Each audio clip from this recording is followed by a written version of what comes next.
Alors, on est prêt pour notre prochain invité. Il est vice-président chez Québécois. Il est CISO, il est vice-président chez Québécois. Et c'est Éric Hébert qu'on accueille dans un instant.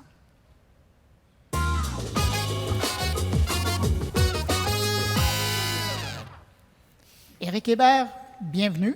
Merci. Merci d'être parmi nous. Dans le monde de la cybersécurité, c'est drôle hein, parce que quand on pense à Québécois, c'est peut-être pas la première chose qui nous vient en tête parce que vous êtes tellement partout dans nos vies.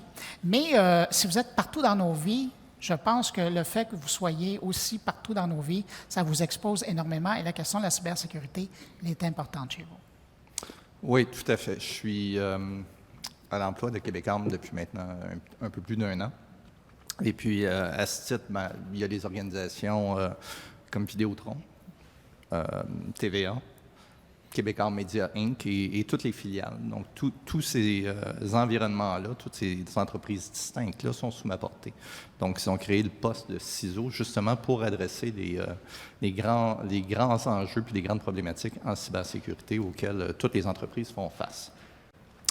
Donc, quand Dominique m'a approché il y a quelques mois pour participer à cette conférence-ci, je me suis dit comment je peux apporter de la valeur pour les gens qui vont écouter la conférence. Donc, je vais vous parler aujourd'hui des questions qui me reviennent le plus souvent, des questions qui me sont posées, non seulement en tant que CISO, mais en tant qu'ancien consultant. Et ça fait quand même un bout de temps que je suis dans le domaine, là, comme Dominique et plusieurs autres ici. Là, Michel parlait de plusieurs décennies. Donc ça se mesure en nombre de cheveux sur la oui, exact. Donc, je me suis dit, qu'est-ce qui peut apporter de la valeur? Et puis aujourd'hui, ma présentation s'adresse pas nécessairement aux professionnels de la cybersécurité ou de la sécurité de l'information, mais elle s'adresse surtout aux propriétaires de TPE, de petites entreprises et de PME. Je vais essayer, dans le courant de la présentation, de vous donner les fondamentaux, les bases de ce que toute entreprise devrait faire pour commencer à adresser ces enjeux en cybersécurité.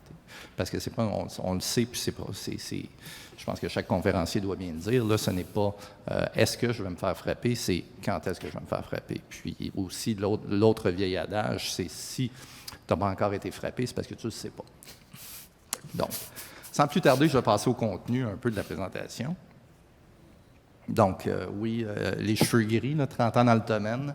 C'est mon 3e tour de roue en tant que CISO de grandes organisations québécoises. Et puis, présentement, pour Québécois, bien, comme j'ai mentionné, ça inclut toutes les filiales.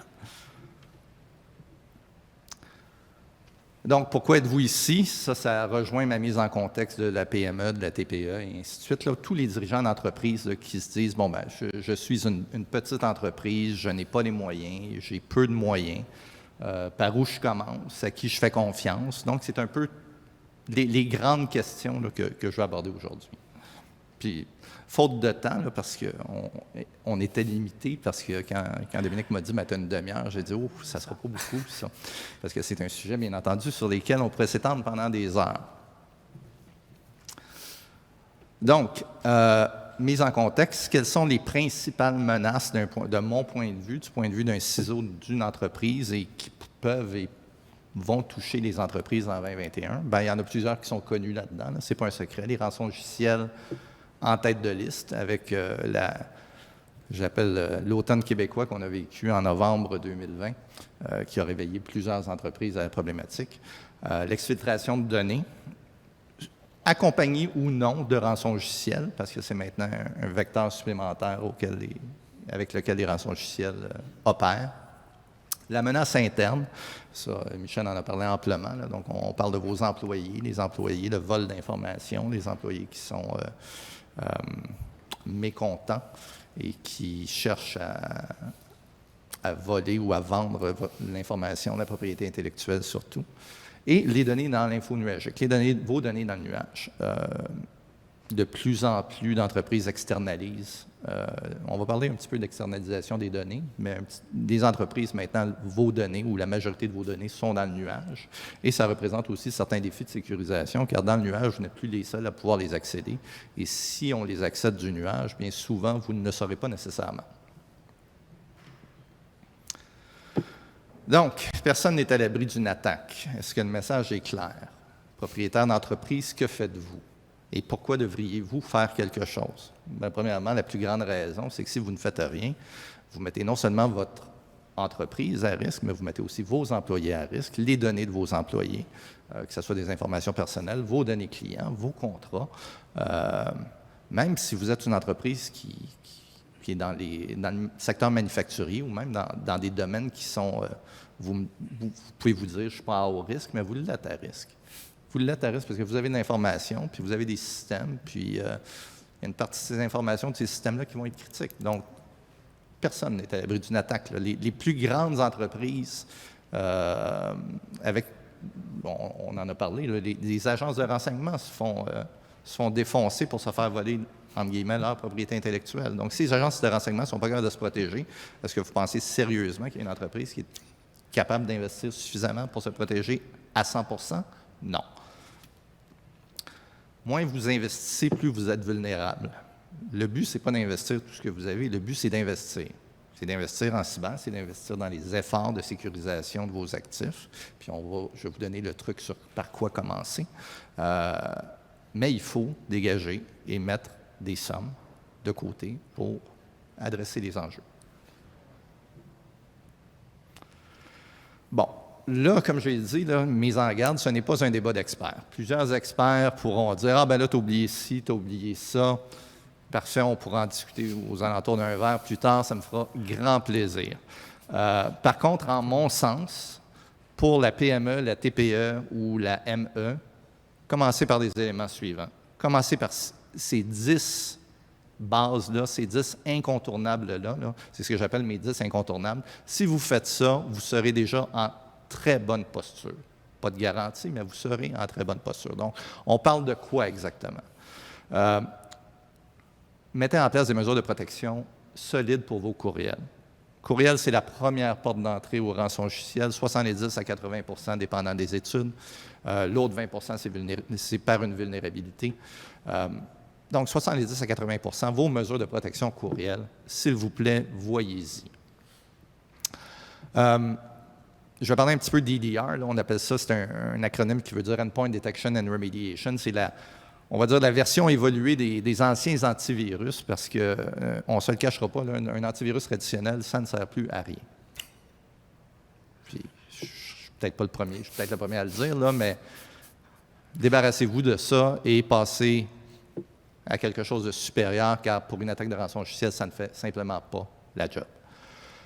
L'authentification double facteur. Ah oui, mais c'est compliqué, c'est fatigant. Vous savez, le petit code qu'on vous demande. S'il vous plaît, avec un numéro. Pourquoi? Parce que plusieurs attaquants, plusieurs hackers profitent du fait que les gens font approuver à n'importe quoi quand on a approve deny sur une authentification double facteur, au lieu de prendre 2 secondes puis de rentrer un numéro. Donc, si vous en avez, c'est bien. Je ne dis pas le contraire, mais si vous en avez un où on vous demande une rétroaction, c'est encore mieux. Un inventaire à jour. Pourquoi, s'il vous plaît? Ça, c'est pas nécessairement de la cybersécurité, c'est plus des TI, c'est plus en anglais, pardonnez-moi l'anglicisme, du housekeeping. Mais si vous savez pas ce que vous avez, si vous ne savez pas ce que vous avez, vous ne savez pas comment le protéger. Pas d'inventaire, couverture partielle égale des trous, égale, on rentre dedans. Je n'ai pas encore connu beaucoup d'entreprises jusqu'à la grande entreprise qui ont des inventaires à jour. Il y en a très peu. Mais Dieu sait que c'est important et c'est une des premières questions auxquelles on doit avoir une réponse. Faites vos correctifs de sécurité. Faites de la gestion des vulnérabilités. Faites-en un minimum. Ah oui, mais j'ai personne, je ne peux pas dédier du temps ou de l'argent à ça. On va en parler un petit peu. Il y a de l'externalisation qui est aussi possible. Faites au moins le minimum, des mises à jour automatiques. Okay, mise à jour automatique, ça ne coûte rien puis c'est facile à mettre en place. Même chose pour les mises à jour pour les correctifs de sécurité sur les environnements automatiques. C'est facile. C'est facile, ça ne coûte rien puis ça protège vraiment. La désuétude, celle-là est très amusante. Vos systèmes les plus critiques sont probablement les plus vieux parce que c'est eux qui coûtent le plus cher à remplacer et c'est eux pour lesquels on n'a jamais d'argent pour le faire. Parce qu'on s'entend, c'est remplacer souvent du 1 pour 1, ça n'apporte pas de valeur, ça n'apporte pas de revenus. On ne pourra pas engager plus de gens à cause de ça ou faire un meilleur chiffre d'affaires. Par contre, ça va être le système qui va être le plus vulnérable, ça va être le système que vous ne patcherez pas, ça va être donc, prenez en compte, il y a des mesures de protection que vous pouvez mettre sur vos systèmes désuets, là, on peut les isoler, on peut faire un paquet de trucs, mais ne les ignorez pas, car c'est souvent là que vous allez vous faire frapper. Deux derniers, bon, là, il y a d'autres points là-dedans, là, je ne veux pas trop non plus m'étendre, mais la gestion des accès aux employés qui quittent. J'ai souvent vu des employés avoir des accès encore à des entreprises qui ont quitté depuis 6 mois, si ce n'est pas plus. Donc, un employé, ça fait 6 mois qu'il est parti en bon terme, bon, on se croise les doigts, il n'y a plus de lien d'emploi, mais s'il est parti en mauvais terme, ça peut être problématique. Un minimum. OK, puis ça, là, c'est des recettes là, qui sont, je crois, à la portée de toute entreprise. OK, ce n'est pas exclusif. Puis, la grande entreprise fait la même chose, à un autre niveau. Mais elle fait essentiellement ces 10, elle en fait plus, parce qu'elle a plus de moyens, elle a plus de risques à couvrir, elle va faire des analyses de risques, elle va faire de la gouvernance. Je ne parle même pas de gouvernance ici, parce que ce n'est pas à la portée de la moyenne de la petite entreprise. Si on y va dans des sauvegardes, s'il vous plaît, rançon logiciel, vous avez appris la leçon, pas de sauvegarde, pas de retour à la normale. Il y a des entreprises québécoises aujourd'hui, dont je dois taire le nom, qui ne se sont pas encore remises de leur attaque au rançon logiciel. Et ça fait maintenant près d'1 an. Pourquoi? Problématique de sauvegarde. Pour la PME, là, je ne vous demande pas d'avoir des sauvegardes dans le nuage, d'avoir quelque chose d'évolué. Mettez des sauvegardes offline, là, à part. Puis ça devrait déjà être une très bonne base. Mécanisme de détection, etc. Donc, celle-là, j'espère que la présentation sera disponible, là, parce que surtout cette slide-là, je pense qu'elle peut être une grande utilité pour ceux qui se demandent par où commencer. Vérité numéro 2. Bon, bien là, le problème, là, puis je ne sais pas si on en a parlé ce matin, mais vous ne pourrez probablement pas trouver les ressources pour vous aider.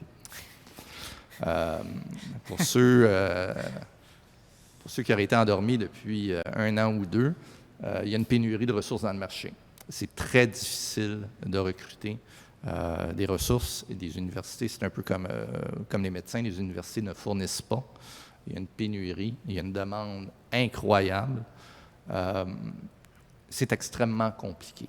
Donc, pour la PME ou la TPE, c'est problématique. Vous voulez embaucher, ah oui, OK, quelqu'un va me dire, ah oui, c'est bon tes 10 trucs, mais là, comment je fais ça? J'ai personne, Bon, 2 solutions, selon moi. 3 solutions. Consultant à fort prix, pas mauvais, mais croisez vos doigts pour qu'il soit disponible, puis faites votre enquête, entre guillemets, parce que c'est pas tout le monde qui vont offrir de solides prestations. Je vais dire ça comme ça. Donc des références de personnes en qui vous avez confiance sur des personnes en sécurité qui ont déjà des réalisations, qui ont fait le tour du jardin et puis qui connaissent leurs trucs, c'est un des éléments. Deuxième élément, si vous avez des ressources à l'interne qui ont un intérêt pour la cybersécurité, envoyez-les au plus vite faire de la formation.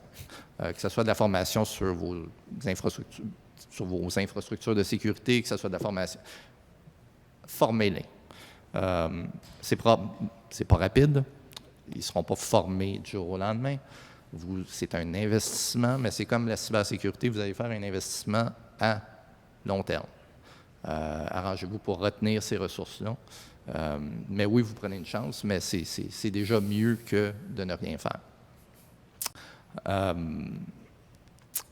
Voilà. Et oui, c'est ça, pour votre information, les salaires et les tarifs des consultants ont augmenté d'au moins 20 là. J'ai été conservateur en indiquant le 20 là.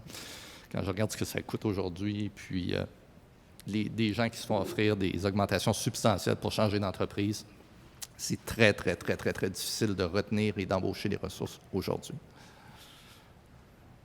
Puis il y a des gens comme moi là, qui ont plus de 30 ans, là, qui ont quitté le marché.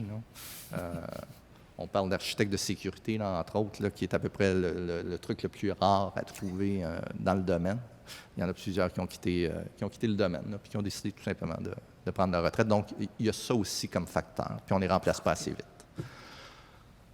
Bon, je me fais souvent poser la question, la police de cyberassurance, est-ce que ça vaut la peine? Est-ce que je devrais... Ah ben oui, mais là, je suis cyberassuré. S'il m'arrive quelque chose, je vais pouvoir remonter. Oui.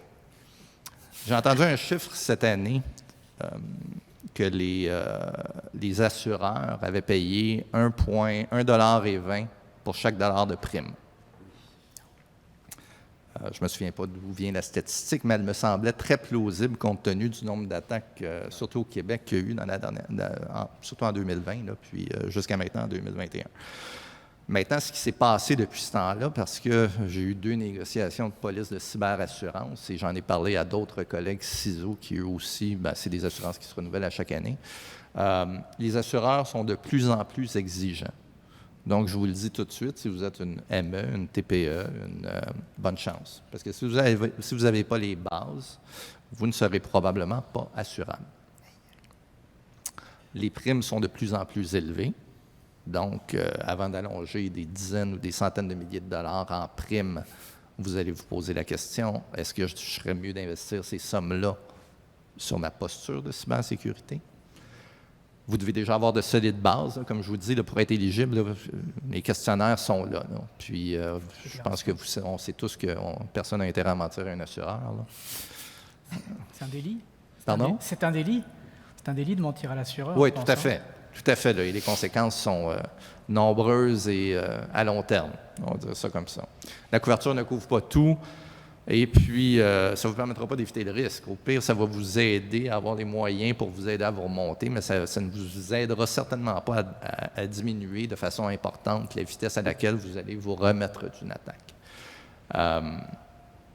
Si vous pensez à ça, faites-vous accompagner d'un expert en cybersécurité. N'allez pas tout seul voir votre assureur et ayez des discussions en amont sur la possibilité, avec votre expert en cybersécurité, avant d'aller voir votre assureur, pour voir si, effectivement, ça vaut la peine dans votre cas. Bon, l'antivirus ne sert plus à rien. Ça, faut que je le dise. On en est rendu là, on est en 2021. Les antivirus existent depuis, début des années 80, on va dire, à peu près. Début des années 80. Donc, on est maintenant rendu 40 ans plus tard. Débarrassez-vous de ça, puis allez chercher des mesures un petit peu plus... parce que le premier vecteur, là, ça demeure le courriel puis le endpoint, là, ce qu'on appelle donc le PC, puis le PC du travailleur. Là, et puis surtout en télétravail, là, c'est un petit peu plus difficile de faire la surveillance sur ces éléments-là parce qu'ils ne sont pas nécessairement en tout temps sur les réseaux d'entreprise. Donc, ce qui est indiqué à la slide veut tout dire. Ce n'est plus adéquat pour traiter des attaques sophistiquées. Et je peux vous dire qu'il y a plusieurs entreprises québécoises en 2020, en 2021 qui se sont fait prendre par des rançongiciels qui avaient des antivirus qui étaient à date. Puis ça ne suffit plus. L'alternative, vous en parlerez à votre consultant en cybersécurité, là, du EDR, du XDR, du MDR. Là, ce sont tous des acronymes là, qui traitent de la nouvelle génération de ce type de logiciel-là là, qui vise à protéger contre des attaques un petit peu plus sophistiquées.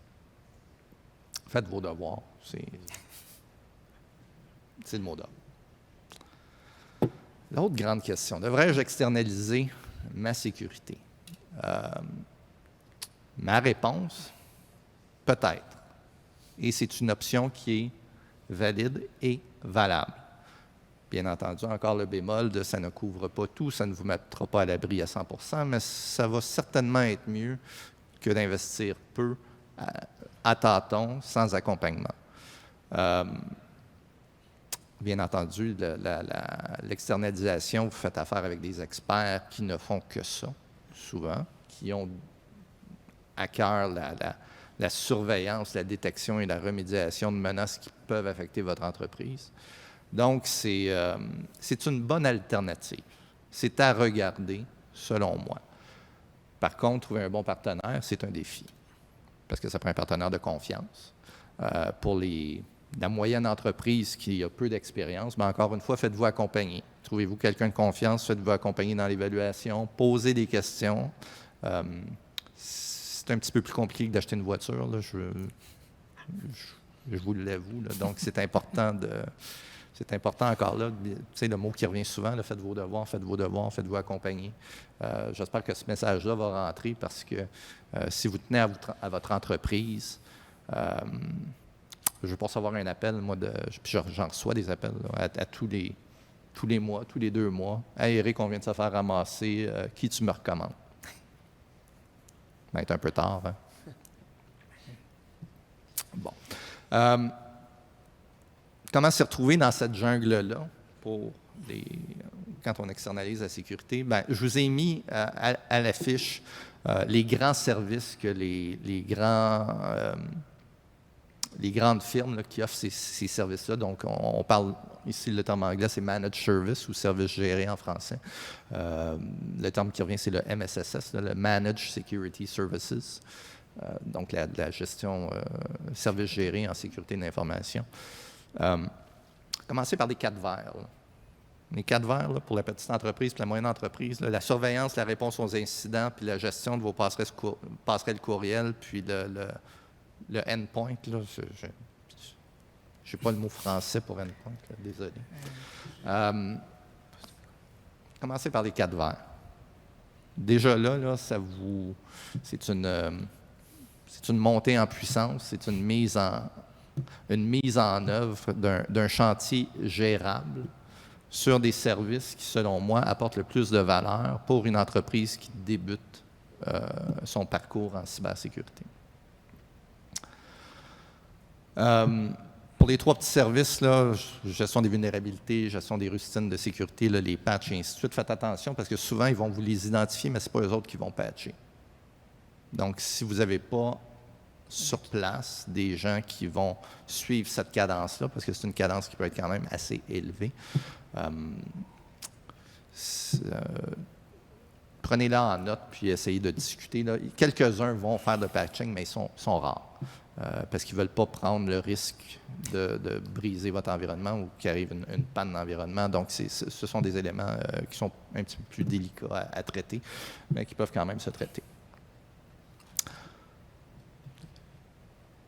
Bon, ça prend un minimum de temps, ça prend un minimum d'intérêt, puis ça prend un minimum d'engagement financier. Ça, c'est clair, net et précis. Le plus important et le plus difficile dans tous les efforts de sécurisation d'entreprise que j'ai vus, c'est la constance. De continuer, année après année. Il n'y a pas de fin, là. Il n'y a pas de fin, puis le hacker, désolé, mais lui, peut-être qu'il va arrêter quand il va prendre sa retraite, mais il y en a un autre qui va prendre sa place. Donc, tous ces éléments-là, là, puis je donne le parallèle, là, si vous êtes dans le milieu d'un lac, là, est-ce que vous pouvez vous permettre d'arrêter de nager? Je ne crois pas. Donc, l'important, là, puis prévoyez ça dans votre mindset, là, que vous allez investir à chaque année. Vous allez investir probablement des montants qui vont être de plus en plus importants ou des montants qui vont suivre la croissance de votre entreprise. Créer un poste budgétaire séparé pour la cybersécurité. Et puis, ça devient aussi essentiel que votre facture d'électricité. C'est plus quelque chose qu'on peut se permettre d'investir de façon ponctuelle. Et puis, au début, vous aurez certainement à investir plus. Et après ça, si vous continuez à investir, peut-être avec le temps, vous aurez moins investi ou ça sera plus dans un esprit de maintenance. Donc ça, essentiellement, là, c'est l'essentiel de mes grands messages où je profite de la tribune, là, puis à laquelle je vous remercie et je remercie Novipro de m'inviter pour partager ça, là, parce que mon message, effectivement, là, se voulait pour la moyenne entreprise. Et puis j'espère que ce message-là va porter fruit parce que ce que vous avez là c'est un condensé puis un résumé là, un kickstart là, en sécurité de l'information. Yves Paquette, je suis curieux parce que je vous voyais opiner du bonnet plusieurs fois quand... c'est sûr que quand on parle d'un message qui s'adresse directement aux entrepreneurs, j'en suis un entrepreneur, donc c'est sûr que c'est des messages qui sont porteurs parce qu'effectivement, tous les points, puis d'ailleurs, pour rassurer les gens, votre présentation va être disponible en ligne, donc on va s'assurer de propager l'information. Mais moi, je regarde, par exemple, en termes d'investisseurs, on a fait l'investissement dans un ciseau, puis venir, et puis... la première chose qui est ressortie du fait d'avoir Dominique dans notre équipe, d'avoir un ciseau, c'est pas nécessairement de tous les points d'investissement qu'il va faire. Ça, c'est arrivé par après. Mais le premier, c'est la sensibilisation. Quand Dominique m'arrive et il me dit j'ai trouvé 66 mots de passe que j'ai réussi à hacker dans votre entreprise. Là, tu te dis, ben voyons donc, on est des spécialistes en informatique, on est des spécialistes dans le domaine, sauf qu'on ne réalise pas que bien des fois, on fait des choses de façon manuelle et qu'on se fie souvent sur notre mémoire. Tu sais, j'installe un nouveau serveur, le mot de passe standard, il est là, je vais y penser, je vais le modifier, mais on ne le fait pas. Donc, un expert va juste prendre le temps de trouver des choses très simples comme ça pour vous sensibiliser sur le fait que voici à quel point vous êtes exposé très facilement, très basique. Par la suite, maintenant, on peut s'asseoir ensemble pour faire un plan d'intervention où ce que là, on peut dire, bien, basé sur, parce que la sécurité, c'est une gestion de risque, hein, on dit, bien, basé sur la grosseur de l'entreprise, comment est-ce que je peux me permettre comme budget pour investir? Mais au moins, le fait d'avoir été sensibilisé par à quel point on est vulnérable, puis peut-être que c'est déjà trop tard dans certains cas, mais après ça, de faire un plan d'intervention pour dire comment est-ce que je vais investir graduellement pour m'assurer que je vais me sentir plus... L'an passé, je me souviens, dans la conférence, on disait, une des conférences que j'avais faites, c'est on m'avait demandé, Yves, parle donc de qu'est-ce qui te permet de dormir le soir? Mais, comme un entrepreneur, là, quand on organise une conférence comme ça, quand on entend parler des gens, des experts comme Michel et autres qui nous parlent de tout ce qui se passe dans le monde, je peux vous dire que le soir, on a un peu plus de difficulté à dormir. Mais d'avoir, par exemple, un ciseau ou avoir... comme des collègues que moi j'ai qui ont d'autres PME qui travaillent avec nous pour juste faire des risk assessments, juste pour voir un petit peu l'état. On parlait beaucoup tantôt d'inventaire. Si on n'a pas un inventaire de sur quoi on est, c'est difficile de préparer un plan d'intervention. Vous savez qu'au Canada, actuellement, en moyenne, chaque entreprise déjà utilise 7 clouds. 7 environnement infonuagique. Puis des fois, on se dit, bien voyons donc, ça n'a pas de bon sens. Quand on parlait chez nous, on disait, voyons, mais on a le système de paye, c'est souvent à l'extérieur. Un système de feuille de temps qu'on utilise à l'extérieur. On a Microsoft, Office 365, c'est à l'extérieur.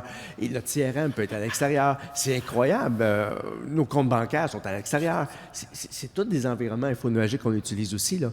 Donc, prendre le temps de créer cet inventaire-là, prendre le temps d'accéder à des experts pour juste nous faire un topo rapide de la situation, va nous aider grandement par la suite à suivre toutes les lignes directives, les conseils qu'on a reçus aujourd'hui pour être capable de faire un plan d'intervention, un plan d'investissement sur du long terme. Je pense que c'est vraiment très important.